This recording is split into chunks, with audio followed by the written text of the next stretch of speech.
Hey everyone, welcome to day 3 of 2021 Darts World Darts Championship. I'm going to go through my predictions and how I did yesterday, which was, by the way, fantastic.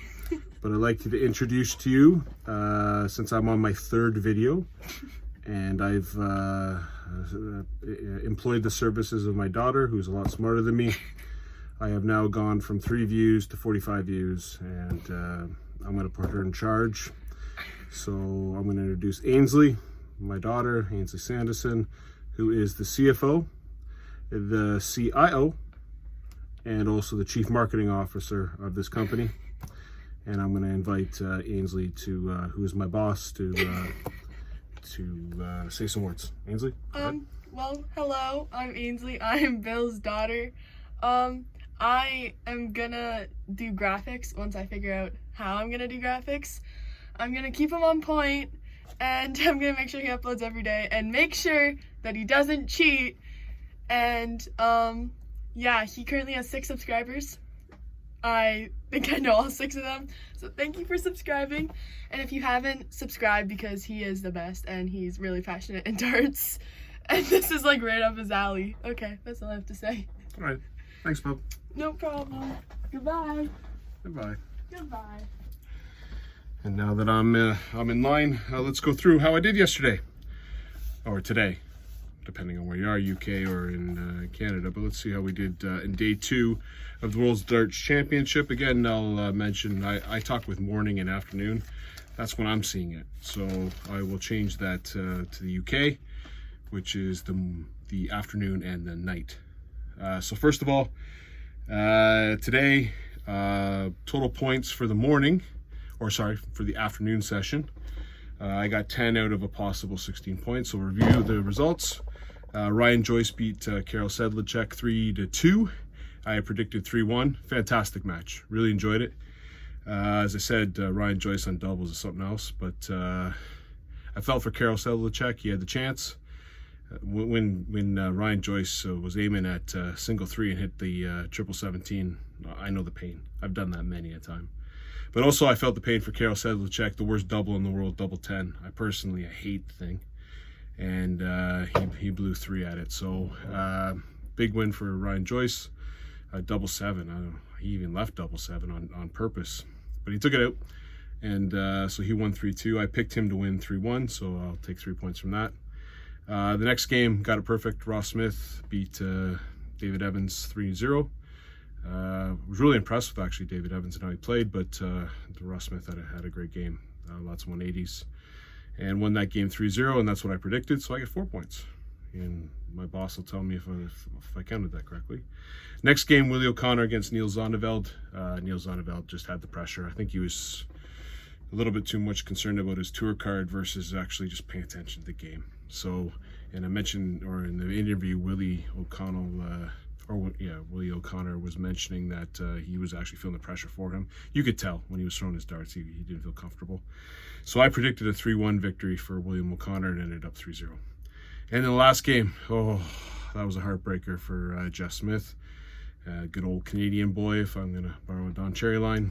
And if you don't know who Don Cherry is, I would suggest you look him up. I predicted Jeff Smith win that 3-2, and Chris Dobie won it 3-2. I still think Chris Dobie's overrated, but certainly give him credit for coming back in that match. There was a opportunity there where Jeff Smith was after 9 darts was at 16, and nearly he was on track for a 9-darter, and then Chris Dobie took out the 12-darter, and I think that was the heartbreaker there. But full credit to Chris Dobie. He played really, really well in those last 3 sets, and maybe he's just overrated in every other tournament but the World Championship. He seems to play his best games there, which is kind of crazy. Well, but if you think about it, that's where the most money is, so it's probably why he's ranked 22nd in the world, because he has a good World Darts Championship every year, but I don't see him going very far, to be honest with you. In the night session, what a round for me there. I took 15 out of a possible 16 points. We can review that. So Max Hopp beat Gordon Mathers 3-0. Exactly what I predicted. Not much to say there. Kellen Ritz beat Bailey 3-0. Beat him 3-1. I predicted 3-0, so I'll take 3 points there. That was the only point I lost. I was thinking James Bailey against Mickey Mansell. That might be a match that would, for over 3 sets, might take 5 hours. I really didn't appreciate what James Bailey did there in terms of slowing it down. And I think Calvin Ritz got caught in that game for that second set in just the slow pace. And without that, I think he would have won it 3-0. But, fair play. You're allowed to do what you're allowed to do. He got a set. And Calvin Ritz was able to deal with it in the third and fourth set. With the pace, you can see he was walking a little bit farther and taking his time, going and grabbing more water. I'm just not a big fan of people that take their time like that and actually slow it down more. He certainly wasn't going as slow in the first set as he was the second, so you can see he purposely did it. But, fair play. I guess you're trying to win a match, so fair enough. And then definitely the match of the day. Adam Hunt beating Lisa Ashton 3-2, which is what I predicted. I felt bad for Lisa. Lisa played fantastic, but unfortunately so was Adam. If you take all the other players, maybe other than Chris Dobie, Lisa Ashton beats them all. Especially that last game. The last game I'm going to get to, Durant and Patella was atrocious. But Adam Hunt played so fantastic, and at the end, just taking that 3-2.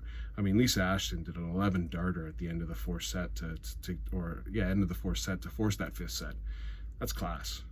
That's great. And again, if Lisa plays any other player that played today, maybe other than Dobie, she beats them. She just happened to play who I think had a really great contest was Adam Hunt. And I think he's got to be really licking his chops for the second round, or for the second round to play Jamie Hughes, because Jamie Hughes isn't on form. And then the last match, I don't know what to say about this one. Glenn Durant against Diego Patella. Again, I think I have a chance. Just wasn't a good match. I know Diego probably wasted a lot. Well, he came in with a lot less energy. I think if he had some time between his matches, but interviews, the draining of that first game, what it meant to him, just didn't bring a lot of energy. It looked like he was struggling to throw the dart. And then Glenn Durant just really hasn't done anything since winning the Premier League. I think it was 7 losses in a row. So still struggling with confidence. I'm going to guess a little bit of time. I mean, his finishing was still fantastic. He still has that part of his game, but his scoring, if he keeps up that pace, whether it's Adrian Lewis or Damon Hatta who gets him in the next round, they're going to blow him off the dartboard. But I expect he'll turn it around. So let's get in. So if we take a look at total points for the day, I had 11 points out of 16 on the Sanderson scoring scale, which is 3 points for a win, picking the right person, and then an extra point for getting the right score. So in the sessions, I went 10 out of 16 in the afternoon session, and what a fantastic session in the afternoon or the night for me. 15 out of 16. That's a cheers. We're going to do wine tonight. No one stopped my video with the beer last night, so I'm assuming I can drink on YouTube, and my chief marketing officer says I can, so I'm going to keep that up. All right, let's get into the matches for tomorrow. The first one up is Matters Razma against what's the name? Suzuki. Toro Suzuki. Again, I don't know a lot about Toro Suzuki. I know he came through the Asian qualifiers. He's got darts named after him, so he can't be horrible. Matters Razma, again, someone I don't really enjoy watching. Just slow, but a decent dart player for sure. He had a run to one of the Players' Championship finals. I mean, he averages in the 90s, low 90s all the time. So I see him taking this one, pretty handily. I think I'll give a set to Suzuki, so I'm going to predict that Matters Razma wins that 3-1. Next matchup is Mike DeDecker versus Edward Folks. And again, I don't know much about Edward Folks. I know he beat Sergio Asada in the qualifier, so that that speaks a little bit of volume of his play. Sergio Asada is a pretty decent player, having been to the third round last year in the World Championship. So against Mike DeDecker is a pretty solid player. He averages low 90s, very similar to Matters Razma actually. So again, I'm going to give Mike DeDecker the win here, and I'm going to predict that to be a 3-1 result. The next one up is Ryan Murray against Lawrence O'Loughlin, and I don't know if you call this an upset, but I'm certainly going to take Lawrence Logan. Again, great player. The only thing you got to worry about him is you're not going to be able to see Ryan Murray throw, because typically Lawrence Logan finds the camera and sits in front of it, which he did in the World Cup. It's funny. So maybe what they'll do is they'll ensure, in terms of the table, they keep him on the table that's farthest away from the cameras. But if not, I wish the camera operators the best of luck trying to get this match. We probably won't even see one of Ryan Murray's darts. Now Ryan Murray's played pretty decently. He's got a couple good victories under his belt, but Lawrence Logan, to me, if he's on, he's on. He's got one of the more decent throws, very quick. Really hasn't done much at the World Championship, but I expect him to win this one. So I'm going to take Lawrence Logan and win this one 3-1. And the last match of the afternoon session, which I think will be the best match of the afternoon session, is Daryl Gurney against William O'Connor. I think the heavy betting is to go with O'Connor here, as Daryl Gurney hasn't even been able to beat any egg. He hasn't beat any eggs lately. He's been struggling. So use the brain. William O'Connor's gonna average low 90s, the same as everyone else. Daryl Gurney's capable of averaging over 100s. I remember last year he had a match against Peter Wright that was insane. So again, struggling with who's going to win this one. So I'm going to name it 3-2, but I'm going to go against, I think, convention here, and I'm going to think Daryl Gurney. I think Daryl Gurney's going to have a run.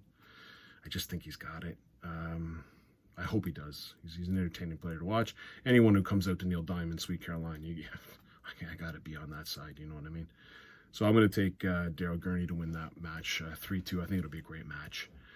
It'll be the match of the afternoon session for sure. And if we go into the night session, afternoon in North America, but night session UK, the first matchup is Luke Woodhouse against Jamie Lewis. I know Jamie Lewis' story is pretty. He's got a story that he's been to the semifinal of the World Championship, and then I know he's been struggling pretty mightily. So it was really, really great to see him get through the World qualifiers and get in, and I know he's got his tour card and a lot of pressure on him. Luke Woodhouse, he had a little run at the Players' Championship, but he struggled all year. So I'm going to go with the story on this one, and I'm going to take Jamie Lewis to win that one 3-1. The next matchup is Ron Moulenkamp against Boris Krishmar. I think this is going to be a blowout, but I'm not going to think it's going to blow out for the Ron. I think actually Boris Krishmar is going to win it, and pretty handily, to be honest. Watched him play. Every single time I watch him play, he averages over 100. In Players' Championship, he couldn't miss 180s, and he still lost to Michael Smith. And the only reason he lost to Michael Smith was because Michael Smith was averaging 108 or whatever it was. I think Boris Krishmar is a very, very decent player. Take a look at it. I know he's got a soft hit background. He reminds me of Jose De Souza. He just does. He just bangs 180s for fun, and he's solid. And I know Ron Moulenkamp can perform at a decent level. I just don't. He just hasn't done anything. So I'm taking the upset here, Boris Krishmar. Not only am I taking it as an upset, I think he's going to blow him out of the park. And I'm going to make that a 3-0 win for Boris Krishmar. Next matchup, one of my favorite players to watch, Ryan Searle against the American Danny Lauby. The good news about this one is it'll be done quicker than probably Matas Razma fires his first 3 darts of the day. They both are quick players. They don't mess around. They get it done. I think Ryan Searle's a fantastic player. When I say that Chris Dobie's the most overrated player, I think Ryan Searle's the most underrated player. Because Ryan Searle's actually won something. Chris Dobie, you haven't won nothing. Ryan Searle's actually won something. And I know he fires the 32-gram darts, but when he gets going, when he locks in that first dart, he's dynamite. And I expect him to have a big run, actually, in this tournament. If you take a look at his draw, I think he's got a really nice draw. So I'm going to take Ryan Searle to win this one, 3-1. I think Danny Lauby really impressed me during the World Cup. I expect he'll probably take a set. I think it'll be a great game, actually. And I think it'll be the game of the night session, afternoon session in North America. But I'll take Ryan Searle to win that one, 3-1. And in the last match, Jose De Souza against Ross Smith. I think Ross Smith's a fantastic player, but Jose D'Souza, come on. Entertaining to watch. I think that and no one mentions this, but I think the ultimate thing that I really enjoyed about the Grand Slam of Darts was Dave Chisnell was on 20, that dreaded double 10 that I hate so much.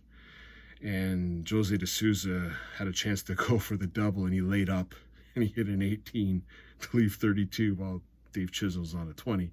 And of course, Dave Chisnell does what I do on double 20, which is miss all 3 attempts. And Jose D'Souza takes out the 32, and that just rattled Chisnell. Jose D'Souza is going to miscount. He's going to leave 165. He's going to leave 168. He's going to leave 159. He'll probably try to take it a 150, going bull, bull, bull. If you've ever watched him play, he goes double 18, double 2 on a 40. Just really entertaining player to watch. But 180s like nobody's business. Ross Smith the same. He hits a lot of 180s. I just think Jose, I know he hasn't a lot of success on the World Championship stage, but I just fancy him for this one. I think it'll be a great match, but I think Jose D'Souza's just got too much firepower. He'll miscount 3 or 4 times, but he'll be so far ahead it won't matter. So I'm going to take Jose D'Souza to win that one 3-1. So again, just to review my picks for tomorrow: Matters Razma to beat Toru Suzuki 3-1, Mike DeDecker to beat Edward Folks 3-1, Lawrence O'Loughlin to beat Murray 3-1. Sounds like 3-1's my favorite score today. Daryl Gurney in the match of the afternoon session to beat Willie O'Connor 3-2. Jamie Lewis to beat Luke Woodhouse 3-1. There's that 3-1 again. Boris Kirschmar to beat Ron Moulenkamp 3-0. Ryan Searle to beat Danny Lauby 3-1. And Jose D'Souza to beat Ross Smith 3-1. So hopefully a lot of 3-1s for me tomorrow. But I hope you enjoyed the video. And if you didn't, my daughter Ainsley will put me on task and get me into shape. And hopefully I'll come out with a really good result today. Really pleased. I went 25 out of 32 points on day 2. I did 11 out of 16 on the Sanderson scale on day 1. Everything's over 500 right now, so I'm very, very pleased. Hopefully I keep that up going into tomorrow. So I will again post tomorrow my day 4 predictions.